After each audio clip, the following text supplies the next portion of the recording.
छोड़े बिठाई ना गोदे पूरा बदन पलाई। अरे मान जाए छोड़ी ना, हंसी हंसी रंगवा ना घासी छोड़ी ना रमी कलाई। अबे छोड़े बिठाई ना गोदे पूरा बदन पलाई। छुए से पहले मांगे के इजाजत ना गई। हर चुटकी से मिसे के जीजा जी राउरा दत ना गई।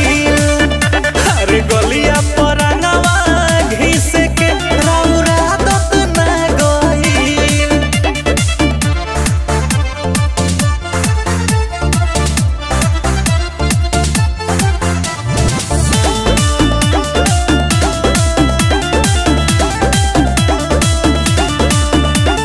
बानी बेसरम कोके कुकरम नास दिहनी धरम।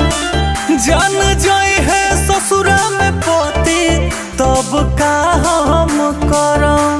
अरे बोले लजाई मत, एगो हद होला मर्द के जाति के बूझल जाला दूसरों के थाती के। होली में मोह माया वाला राहत न गई। हर चुटकी से मिसे के जीजा जी राउरा दत न गई। हर गलिया पर रंगवा घिस के राउरा दत न गई।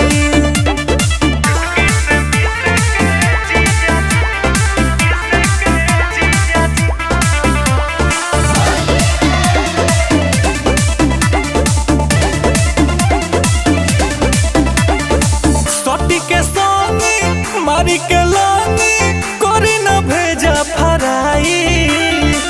आई समैया देखा देब ठेना के तनो करब टराई। बुझली हमू चला के हैं। गोपी गुंजन जी मन मद होश न करी। रंजित रजनी जी काम होई जोश न करी। पहिले ज्यादा चाहे वाला चाहत न गई। चुटकी से मिसे के जीजा जी